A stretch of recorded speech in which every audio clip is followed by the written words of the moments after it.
Bueno, buenas tardes. Sean bienvenidos a la UNAM, al campus de Morelia. Nos da mucho gusto que nos acompañen en la segunda charla del ciclo Viernes de Astronomía. Agradecemos bastante su asistencia, sabemos que están próximas ya las vacaciones, incluso para algunos ya empezaron, pero ese interés que ustedes muestran, pues también es parte del ánimo que nos da a nosotros para organizar todos estos eventos de divulgación científica. Esta es la segunda de 4 charlas que llevan por título El universo es la onda, ¿sí? Tratando de explicar un poco el trabajo que se hace en astronomía en diferentes longitudes de onda.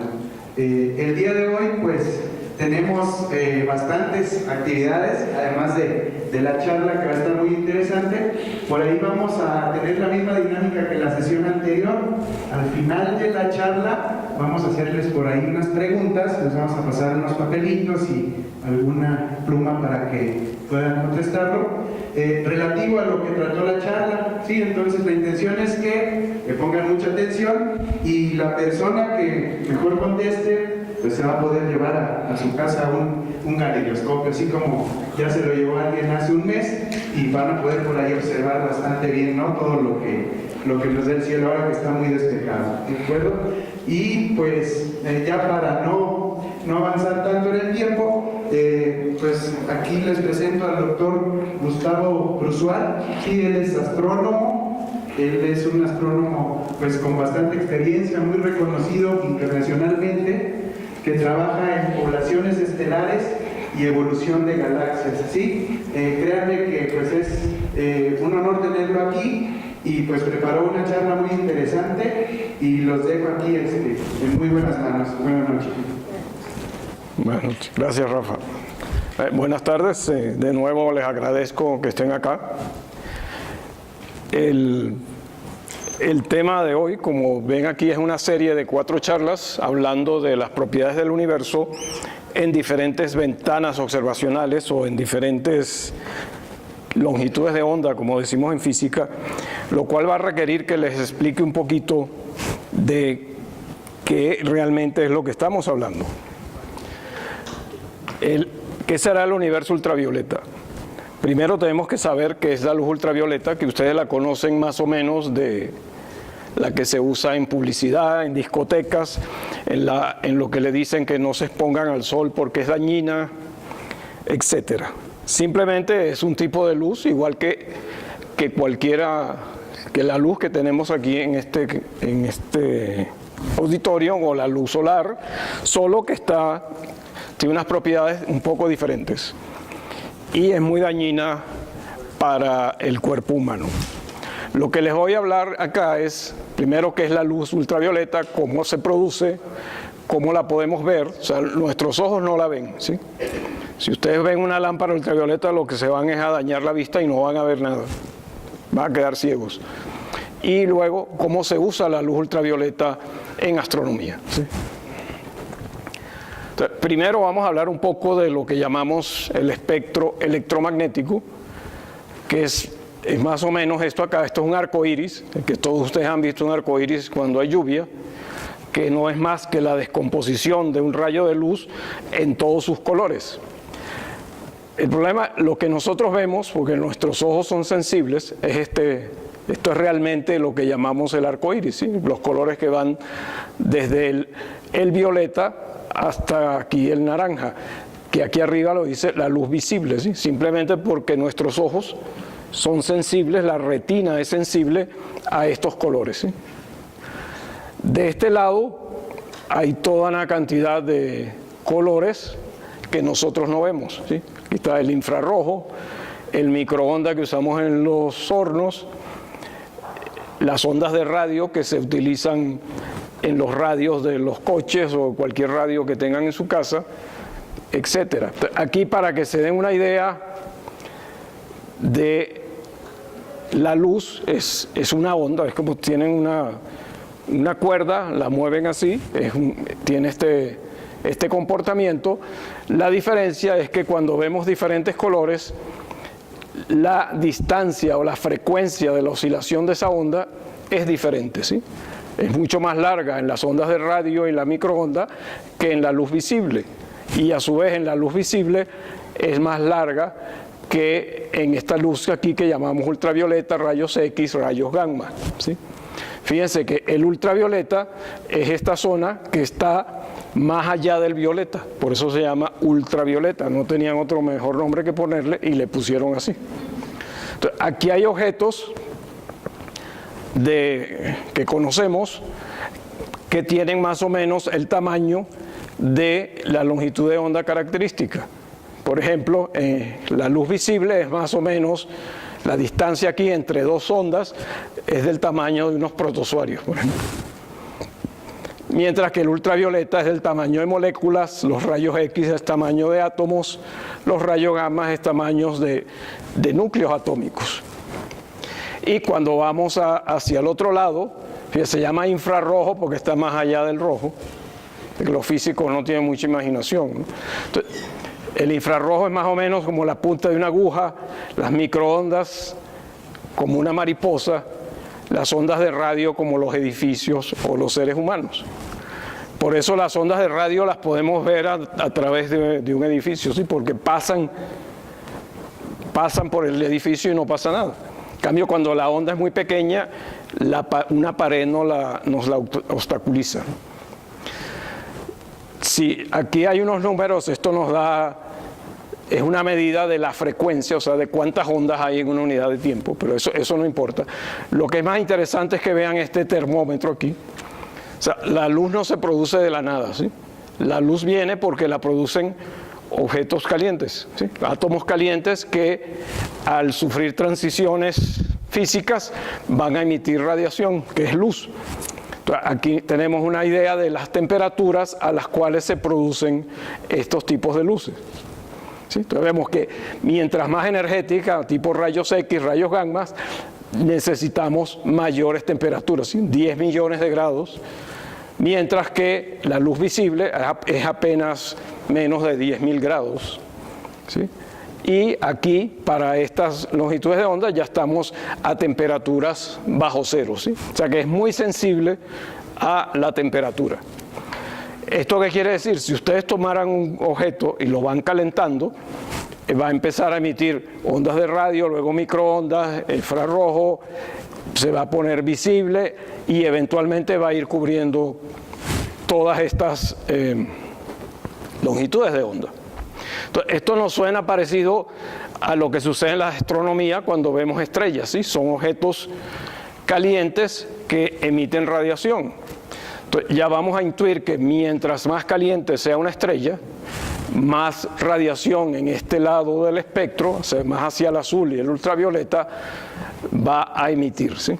Entonces, la temperatura de la estrella nos va a indicar dónde emite su radiación. Y viceversa, cuando observemos radiación de una estrella, podemos conocer su temperatura. ¿Por qué sucede esto así? A ver, unas nociones muy básicas de física atómica, ¿sí? Todos ustedes, los que hayan pasado por secundaria, ya deben haber estudiado que el átomo más básico es el átomo de hidrógeno, que es simplemente una partícula que se llama protón, que tiene carga positiva, y una partícula negativa que se llama electrón, que podemos imaginar que va girando alrededor del protón como un planeta alrededor del Sol. Esa es la imagen más básica y tradicional de un átomo, que no es estrictamente correcta, pero sí nos permite calcular algunas propiedades. La diferencia entre un átomo y un sistema solar, por ejemplo, es que el electrón no puede estar en cualquier posición, en cualquier distancia del protón, ¿sí? Hay solamente algunas órbitas permitidas, ¿sí? Que se ve aquí. Hay órbitas permitidas que solo lo calcula la física cuántica. La física clásica eso no sería verdad y el electrón podría estar a cualquier distancia. Desde principios del siglo pasado ya se sabe que eso no es verdad, sino que hay una serie de órbitas permitidas. Y cuando se emite luz, ¿cómo se crea la luz? La luz se crea cuando el electrón pasa de una órbita a otra, ¿sí? El electrón salta de aquí hacia acá y emite un rayo de luz, ¿sí?, que lo llamamos fotón. Y eso es así de sencillo. Entonces, mientras más caliente esté el átomo, va a estar en órbitas más lejanas, ¿sí? El electrón necesita energía para pasar de una órbita a otra. Entonces, el calor es energía y le permite subir de órbita. Este proceso es reversible, así como cuando el electrón salta hacia abajo emite un rayo de luz. Cuando el electrón, si incide un rayo de luz, el electrón puede saltar hacia arriba.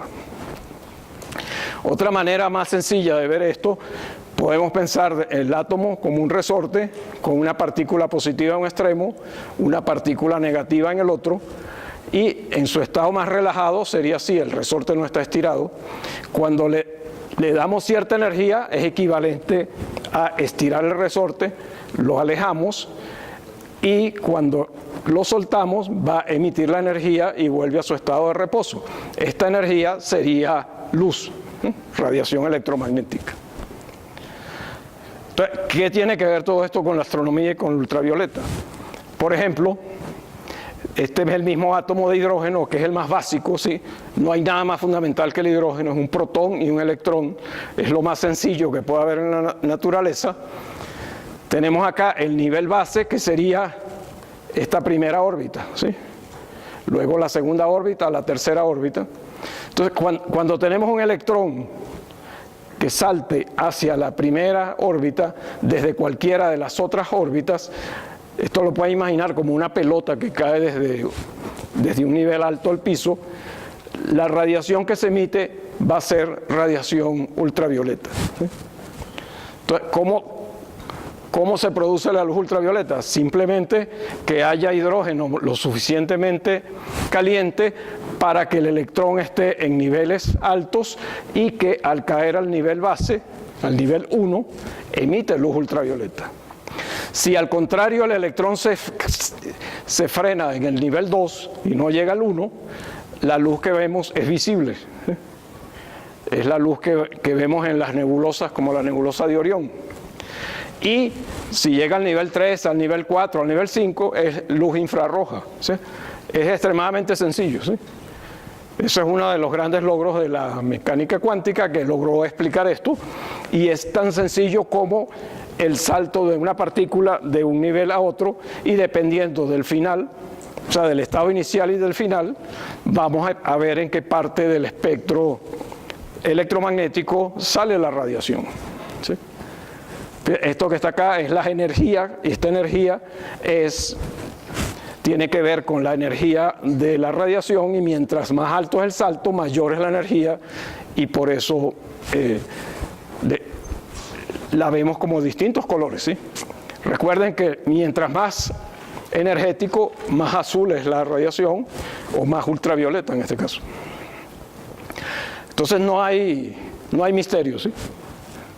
Entonces, como yo les digo, la luz ultravioleta no la podemos ver en la Tierra, la emitida por las estrellas, sí la podemos producir en laboratorio, ¿sí? Este experimento se puede hacer en laboratorio. Toman una cápsula de vidrio llena de hidrógeno, le dan energía y va a emitir luz ultravioleta. Ustedes conocen que hay lámparas ultravioletas que la usan para ver si los billetes son falsos, por ejemplo. Pero la luz ultravioleta que emiten las estrellas no la podemos ver aquí en la Tierra directamente, porque la atmósfera terrestre la absorbe, ¿sí? No la deja pasar. Las capas externas de la atmósfera, hay moléculas de ozono que absorben toda la luz ultravioleta, y afortunadamente para nosotros no nos llega porque es dañina para la piel, ¿sí? Saben, produce cáncer en la piel. Pero sí sabemos que todos estos objetos van a producir luz ultravioleta, y ¿cómo los observaremos? Pues, ¿sí? Esto es una cosa de interés para la astronomía.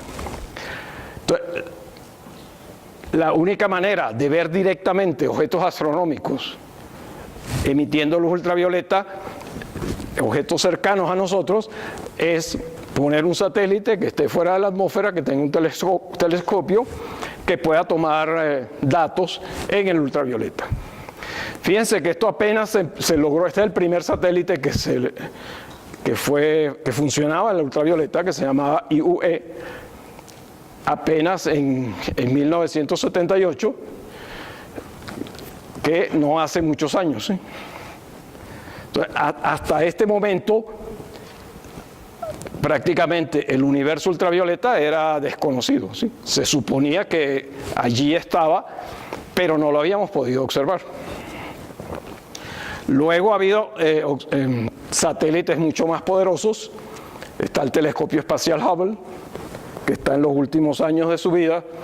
Este otro telescopio GALEX, este es especializado en ultravioleta. El telescopio espacial funciona en el ultravioleta y en otras longitudes de onda. Muy pronto se va a lanzar un nuevo telescopio espacial que se va a llamar James Webb, pero lamentablemente no va a tener instrumentos para observar ultravioleta. O sea que estamos en los últimos años de poder observar cosas con el ultravioleta. Entonces, la pregunta es, ¿qué ven estos telescopios? ¿Sí? ¿Cómo es el universo en el ultravioleta? No hay nada especial. Se ven cosas igual de bonitas que en otras longitudes de onda, pero nosotros no las podríamos ver si aunque estuviésemos en ese telescopio.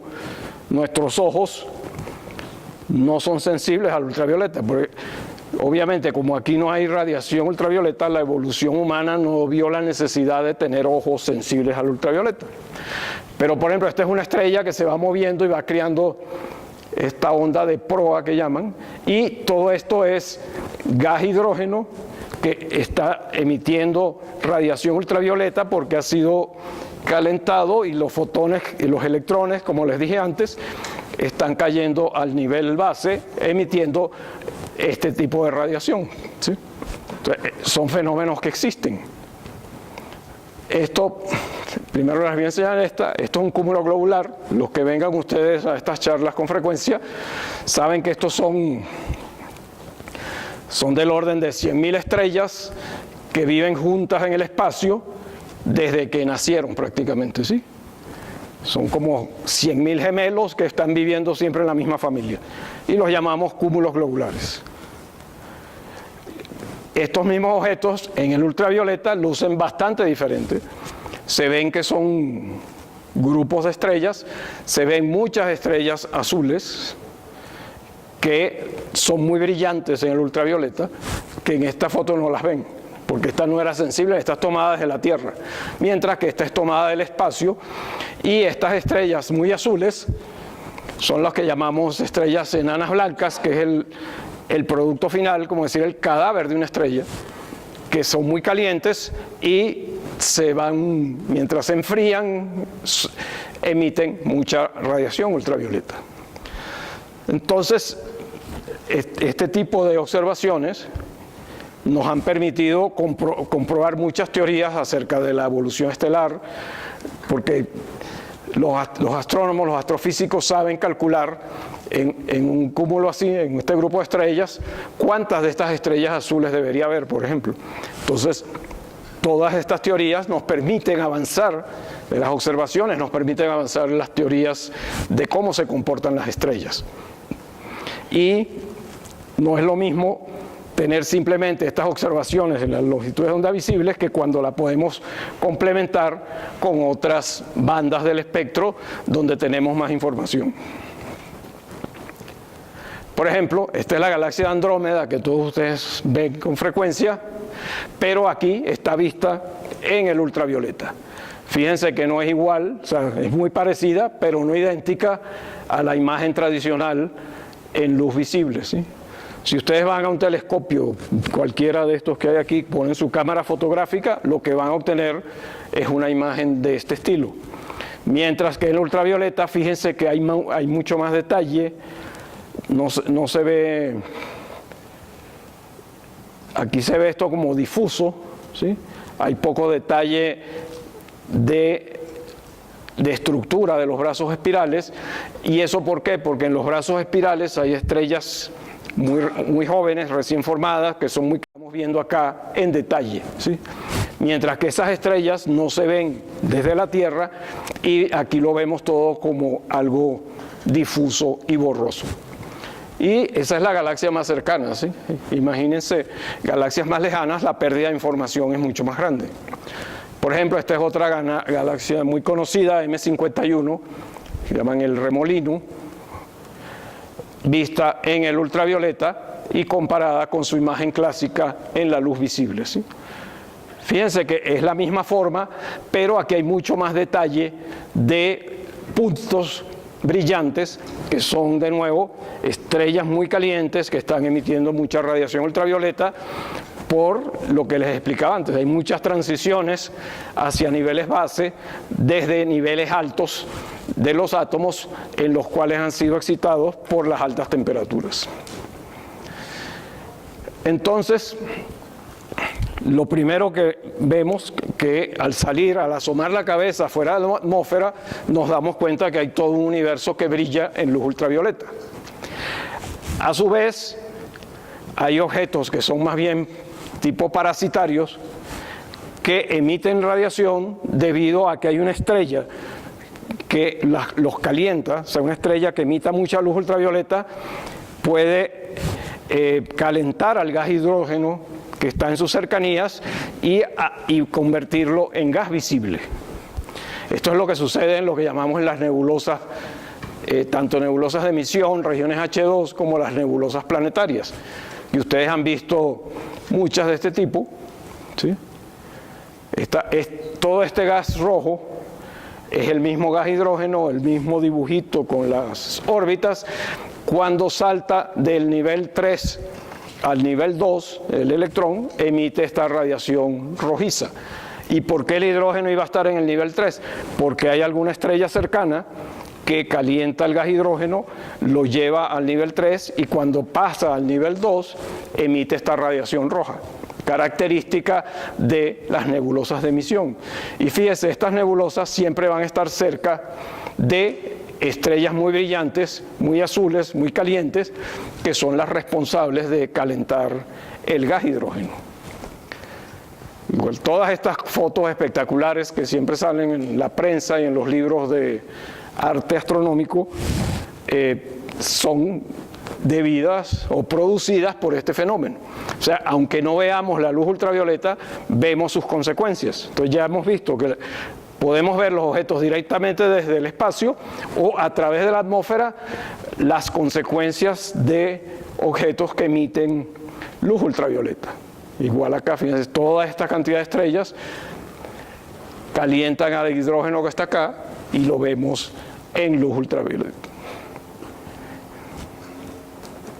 También tenemos este tipo de nebulosas que se llaman planetarias, que de planeta no tienen nada. Esto es simplemente una estrella en las últimas fases de su vida, expulsa sus capas externas y la estrella, como está caliente, es capaz de calentar al gas y con la radiación ultravioleta lo calienta y el gas al enfriarse emite, entre otras cosas, luz visible que sí podemos ver. Todos estos son ejemplos de estas nebulosas planetarias. Se llaman así porque cuando empezó la astronomía con telescopios muy pequeños, la gente pensaba que estos objetos se veían como planetas, ¿sí? Como pequeños discos. Entonces las llamaron así. Pero no tiene nada que ver con planetas, son más bien cosas así gigantes. Esta pequeña estrellita que está aquí es la responsable de calentar el gas que está acá, que al enfriarse emite luz visible, mientras que la luz que está emitiendo esa estrella para calentar el gas sí es luz ultravioleta. Que hay otra. Son realmente espectaculares. Esta es complicadísima. Fíjense todas las capas de material. Este es material que esta estrella ha ido expulsando a medida que evoluciona, que va muriendo, bota sus capas externas y la luz ultravioleta de esta estrella la va calentando al material y al enfriarse lo vemos de esta manera. Luego, ¿qué más nos puede indicar la luz ultravioleta? Ya ustedes saben ya también que el universo está en expansión, ¿sí? Las galaxias se alejan unas de otras, en particular se alejan de nosotros a una velocidad que es mayor a medida que la galaxia está más lejos, ¿sí? Y si ustedes lo han oído hablar en alguna vez en física o lo han experimentado al oír las ambulancias, sabemos que cuando un objeto se mueve, se aleja o se acerca a nosotros, la frecuencia de las señales que emite ese objeto cambia, ¿sí? Sea luz o sea sonido. Entonces, eso es lo que se llama efecto Doppler. Este efecto Doppler ocasiona que la luz emitida por un objeto en movimiento, que sea emitida en el ultravioleta, por ejemplo, una galaxia lejana, la emite en el ultravioleta, nosotros la vamos a ver como luz visible, porque cambia la frecuencia, la longitud de onda cambia, por el hecho de que se está alejando de nosotros. Y gracias a esto es que nosotros podemos conocer todo el universo. Si el universo no estuviese en expansión o si el efecto Doppler no existiese, sabríamos mucho menos astronomía de la que sabemos hoy. Entonces fíjese, los fotones ultravioletas emitidos por galaxias lejanas sí pueden atravesar la atmósfera porque se convierten en fotones de luz visible. Entonces la atmósfera siempre va a ser transparente para cierto tipo de galaxias que estén lo suficientemente lejos. No lo es para las galaxias que están muy cerca, en la cual el efecto Doppler no juega nada. Esta es una explicación muy fundamental del efecto Doppler. Cuando tenemos alguna luz emitida por cualquier átomo que se aleje de nosotros, la vamos a ver más rojiza de lo que corresponde, y si se acerca a nosotros la vamos a ver más azul, ¿sí? Igual que cuando una ambulancia va con la sirena, ustedes si entrenan el oído pueden saber si la ambulancia se aleja o se acerca, porque la frecuencia del sonido cambia, ¿sí? La frecuencia, la longitud de onda aumenta, o sea que la frecuencia disminuye cuando el objeto se aleja y al revés cuando se acerca. Entonces, esto es fundamental en astronomía. Es quizás lo más fundamental, lo más importante que puedan aprender de toda esta serie de charlas. Esta es una cosa que se llama el diagrama de Hubble, que no tienen que entender nada, sino simplemente que la velocidad de un objeto lejano, una galaxia lejana, es mayor a medida que la distancia aumenta, ¿sí? Y esto es lo que ocasiona que a medida que la galaxia sea más lejana, su luz emitida en ultravioleta va a ser cada vez más cercana al visible y la vamos a poder observar desde los telescopios terrestres. Parece toda una conspiración cósmica para que nosotros realmente podamos descubrir el universo, porque todo funciona perfectamente. Por ejemplo, aquí volviendo al arco iris, si esto fuera la luz emitida por una galaxia dada, que esté en reposo respecto a nosotros, lo vamos a ver así. Si la galaxia se aleja de nosotros, ¿qué es lo que vamos a ver? Es prácticamente lo mismo, pero los signos espectrales, como decir, aquí están marcados como líneas, están corridos hacia el rojo, por eso llamamos corrimiento al rojo cosmológico. Es simplemente el efecto Doppler debido a la expansión del universo. Si el objeto se acercara, el desplazamiento respecto a esto es hacia la izquierda y lo llamamos corrimiento al azul, pero eso no existe en la astrofísica, en la naturaleza, porque prácticamente todos los objetos se alejan unos de otros en el universo en expansión. Entonces, gracias a esto, el universo que nosotros observamos en la luz visible es prácticamente el universo ultravioleta, porque la luz es emitida en el ultravioleta, solo que pierde su color mientras viaja y la vemos como luz visible, e inclusive si está muy lejos ya no es visible, sino puede ser infrarroja cercana, infrarroja lejana. Esto, para un poquito más técnico, esto es como decir un histograma del número de fotones que emitiría una galaxia dada en función del tiempo.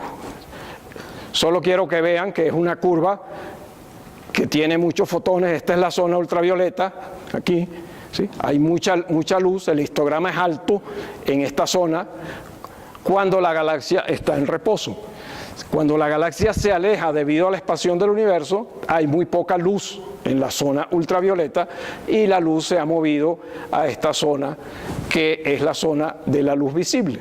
Entonces, esto es una manera con histogramas de representar lo que ocasiona a la luz ultravioleta la expansión del universo. Por ejemplo, ¿esto qué es? Esta es una fotografía tomada con el telescopio espacial de el universo total, ¿sí? Toda la luz que recibe el telescopio espacial en muchas órbitas, apuntando siempre al mismo lugar, lo que llamamos un campo muy profundo. Y aquí lo que vemos son miles de galaxias. Todo lo que se ve aquí es una galaxia, prácticamente no hay ninguna estrella.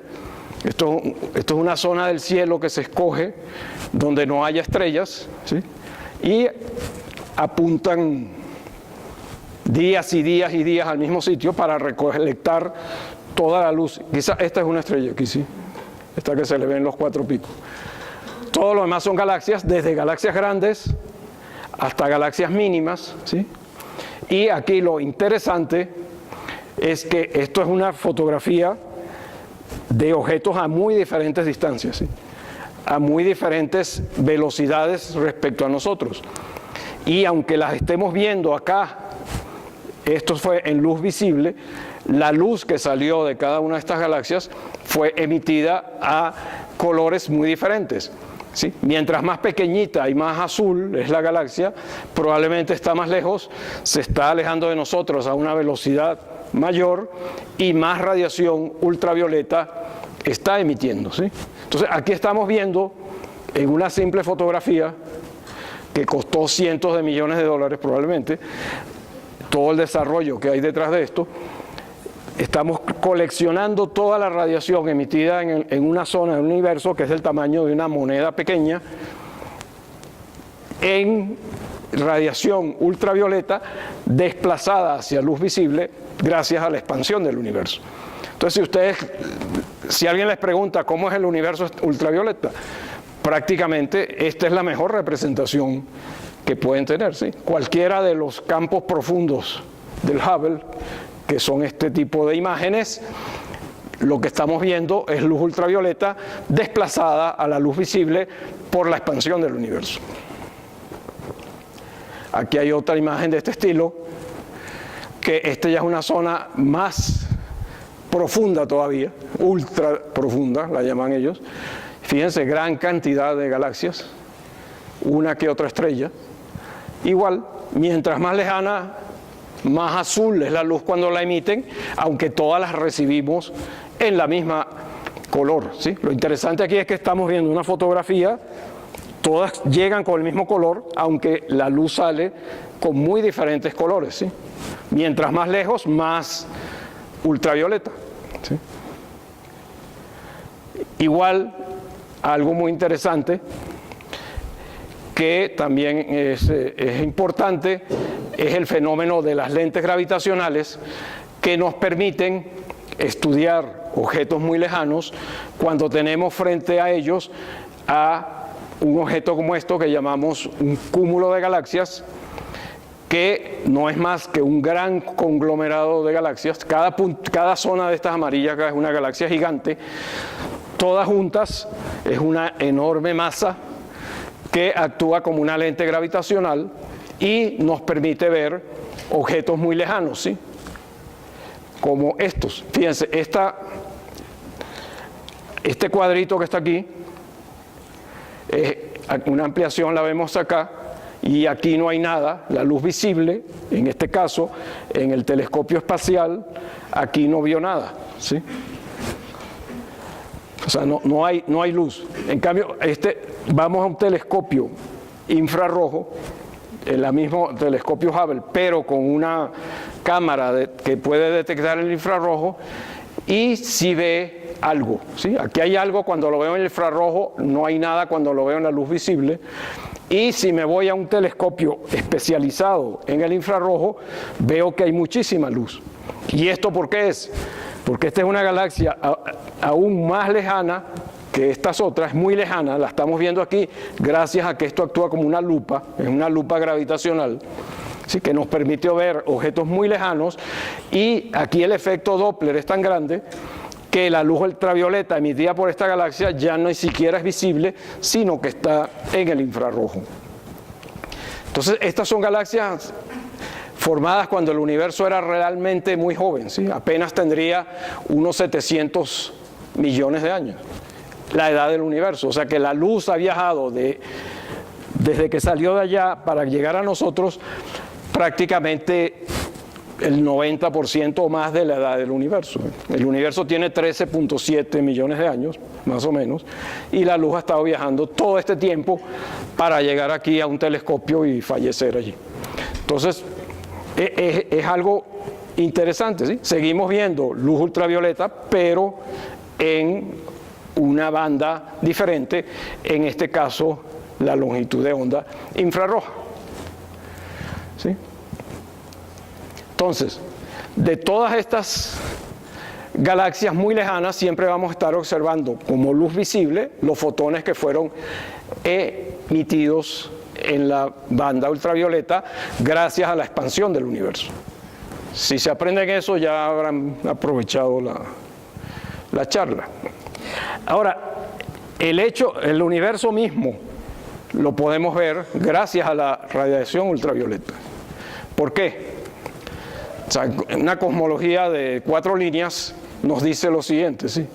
El Big Bang fue una gran explosión donde no sabemos bien por qué, de la nada surgió todo, y eso ocurrió hace 13.700 millones de años. No sabemos por qué ocurrió, pero sí sabemos cuándo ocurrió, ¿sí? Como 13.700 millones de años hubo una gran explosión donde surgió todo lo que conocemos, ¿sí? Obviamente no surgió como madera o cemento, sino surgió como átomos que eventualmente se han ido evolucionando.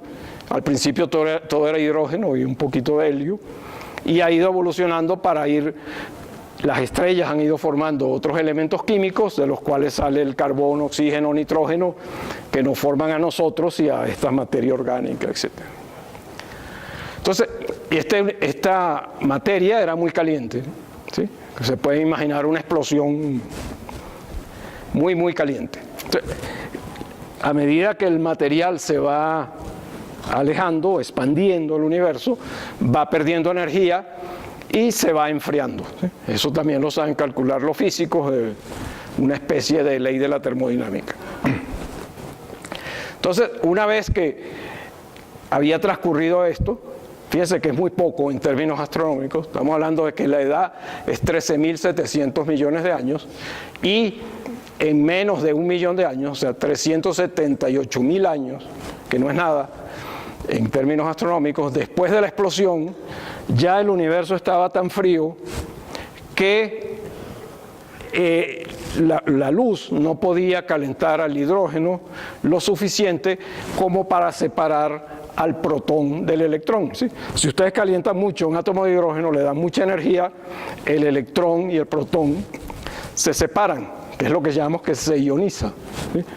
Entonces, llegó este momento en que el universo estaba tan frío que ya no podía separar al hidrógeno. Entonces, ¿qué pasó? La luz seguía su viaje independientemente de la materia, ¿sí? Los átomos de hidrógeno se formaron y no se enteraban de que había cierta radiación que venía del Big Bang, porque esa radiación era como una pequeña brisa que le pasaba al gas y no le hacía nada. Entonces, esa radiación es lo que vemos hoy como radiación de fondo, que es esta especie de mapamundi de todo el cielo, donde estamos viendo la temperatura que tenía la radiación en el momento que ya no era capaz de separar al hidrógeno. O sea, cuando el universo era como un bebé, el universo, sí, un universo bebé, apenas de esta edad, esta era la luz que existía y no era capaz de calentar al gas hidrógeno. Entonces, ¿qué pasaría entonces? Ahí no había radiación como la que emiten las estrellas. Entonces es algo que no es lo que llamamos la edad oscura del universo, ¿sí? Solo quedaba estos restos de la llamarada, así como un crepúsculo. Cuando ven que el sol se está poniendo, había un resplandor, pero no había producción de nueva radiación. Esa fase duró aproximadamente 200 millones de años, que no había ninguna radiación de fondo, sino la radiación de fondo, no había fuentes nuevas de energía. Y esto se llama como la edad oscura del universo, ¿sí? Es una fase del universo en el que no hay radiación diferente a la radiación de fondo. Entonces, ¿qué pasa entonces? Como les digo, el gas hidrógeno no podía ser calentado porque los fotones eran muy fríos, ¿sí? Ustedes saben la ley de la termodinámica, que si ponen un objeto caliente al lado de uno frío, el frío se va a calentar, ¿sí? Pero eso es cuando hay contacto. Si los fotones, la luz, no puede calentar al gas, el gas se va a seguir enfriando. Y una propiedad del gas en grandes cantidades que se enfría es que empieza la atracción de las fuerzas gravitacionales, empiezan a formar grandes nubes de gas que van a hacer que esas nubes de gas, por la misma contracción gravitacional, empiecen a dar origen a grandes masas de las cuales se van a poder formar estrellas, ¿sí? Entonces, esas estrellas empezarán a brillar y de nuevo empezarán a calentar al universo, empezarán a separar, a ionizar el gas hidrógeno, porque van a emitir una gran cantidad de fotones ultravioleta. Entonces, como vemos, el hecho mismo de que el universo sea transparente y que podamos ver las estrellas hoy en día es gracias a que en algún momento se formaron muchas estrellas que emitían radiación ultravioleta y separaron al hidrógeno. Y por los cálculos que se han hecho, estas primeras estrellas se deben haber formado apenas 180 millones de años después del Big Bang, ¿sí? O sea que la evolución fue muy rápida, ¿sí? Fíjense los tiempos. Son 13.700 millones desde que nació el universo. Apenas a 380.000 años ya no podía calentar al hidrógeno, pero en 180 millones de años ya había estrellas que se habían formado, ¿sí? Entonces, es algo bastante rápido. Y lo más interesante es que esto hace pocas semanas, ¿sí? Creo que menos de un mes, ya se encontraron indicaciones que nos indican que de verdad estas estrellas existieron, porque hasta aquí esto puede ser una conjetura, ¿sí? Entonces, claro, el astrónomo siempre quiere buscar dónde están estas estrellas, ¿sí? Porque recuerden que mientras más profundo, mientras más lejos vemos algo, en estas imágenes del campo profundo, mientras más lejos estamos viendo, más joven es el objeto, más reciente está a su época de formación. Entonces, si queremos ver objetos lo suficientemente jóvenes, tenemos que ir muy lejos. Pero eso hace poquito hicieron una observación en Australia muy ingeniosa. Claro, ellos no vieron esto es una imaginación del artista, donde parece indicar que apenas 180 millones de años después del Big Bang, lo cual es un instante después del Big Bang, ya se habían formado estrellas que iban a emitir radiación en el momento oportuno para ir calentando el gas hidrógeno que se había separado de la radiación de fondo y empezar a formar el universo, a salir a la edad oscura, ¿no? O sea, iluminando de nuevo al universo, ¿sí? O sea, el universo era un sitio muy triste, sin estrellas, imagínense, Entonces no se parece en nada a lo que conocemos hoy en día. Pero en apenas 180 millones de años después de la gran explosión, ya empezó a parecerse a nuestro universo, ¿sí? Entonces, uno de los grandes retos de la astronomía sigue siendo es descubrir estas estrellas, ¿sí? O sea, nuestra galaxia tiene la misma edad del universo prácticamente, la Vía Láctea, ¿sí? Las estrellas más viejas de la Vía Láctea tienen la edad del universo. ¿Qué quiere decir eso? Que se formaron cuando el universo se formó, ¿sí? Entonces vienen viajando con nosotros desde el mismo comienzo del universo. Entonces, ¿dónde están las primeras estrellas? ¿Dónde están los remanentes de las primeras estrellas que se formaron y que tenían algunas características que conocemos teóricamente, pero que nunca las hemos observado? Eso sigue siendo uno de los grandes problemas de la astronomía, porque se tienen que haber formado, pero no las hemos encontrado, al menos en nuestra galaxia, ¿sí? Parece paradójico que las hayan encontrado prácticamente en T = 0, pero no en el tiempo que la época nuestra, ¿no? Pero no sé, yo creo que eventualmente las vamos a conseguir. ¿Qué caracterizaría a estas estrellas? Son estrellas que, por haberse formado cuando el universo era tan joven, no tienen prácticamente elementos químicos diferentes al hidrógeno y al helio, ¿sí? No tendrían ni carbono, ni oxígeno, ni nitrógeno, ni hierro. Entonces, ¿cuál es el requisito para decir que yo descubrí estrellas de las primeras que se formaron, de los faros originales del universo? Encontrar estrellas en nuestra galaxia que no tengan sino hidrógeno y helio. Y eso prácticamente se conocen 3 o 4 estrellas de esas, ¿sí? Entonces, es uno de los grandes retos de la astronomía. Bueno, y para concluir, con todo este esquema que les he indicado, nos lleva a esta imagen pictórica de la formación del universo. Fíjense aquí ocurriría el Big Bang. Este sería el momento en que el universo está tan frío que ya la radiación de fondo se separa del gas hidrógeno y luego evolucionan independientemente. Aquí estaría la edad oscura, esta franja negra, donde nada brilla, ¿sí? Aquí no hay luz, nadie emite luz, la radiación de fondo sigue su camino enfriándose, no hay luz nueva, y aquí empezarían las primeras estrellas. Aquí dicen 400, la gente redondea diferente siempre, pero 400 millones de años, las primeras estrellas, y luego ya empieza el proceso de formación de estrellas y formación de galaxias hasta llegar al universo que nos conocemos hoy en día, que hay grandes espacios vacíos y muchas galaxias.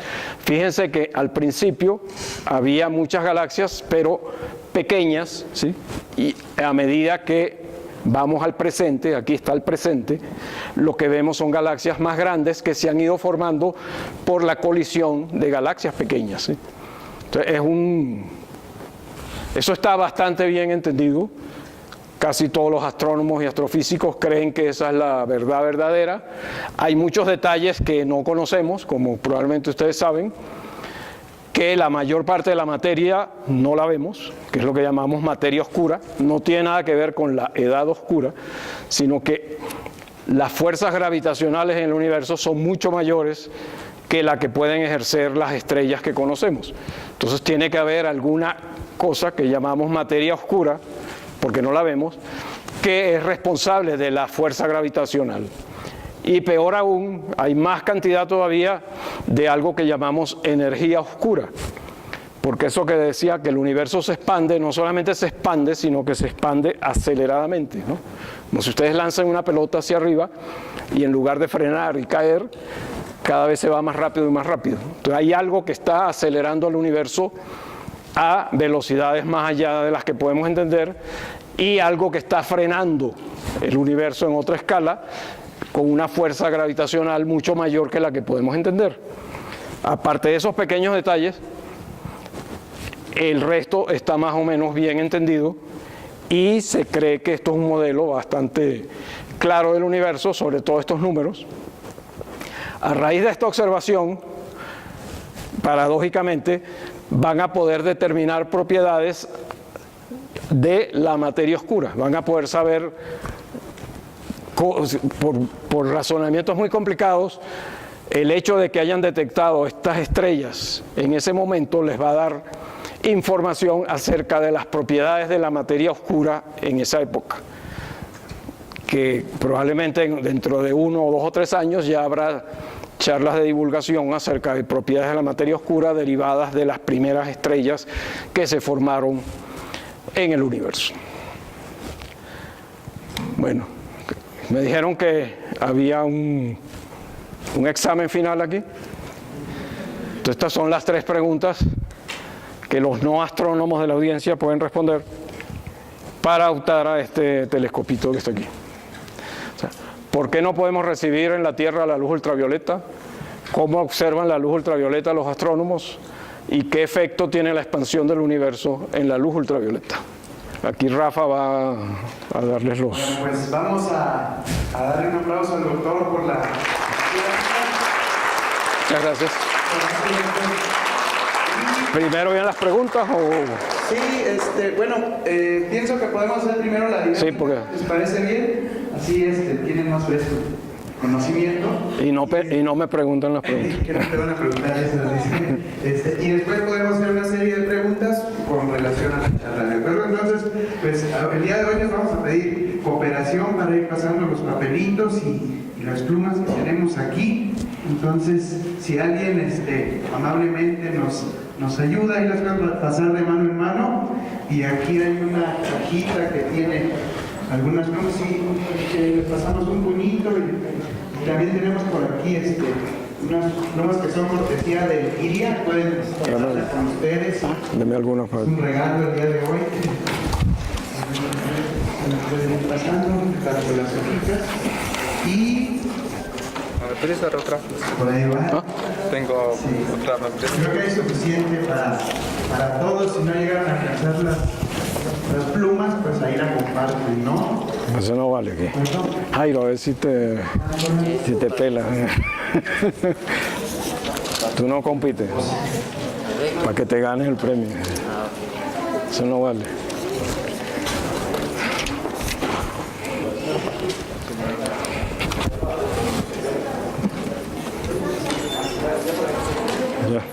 Ya tienes las dos.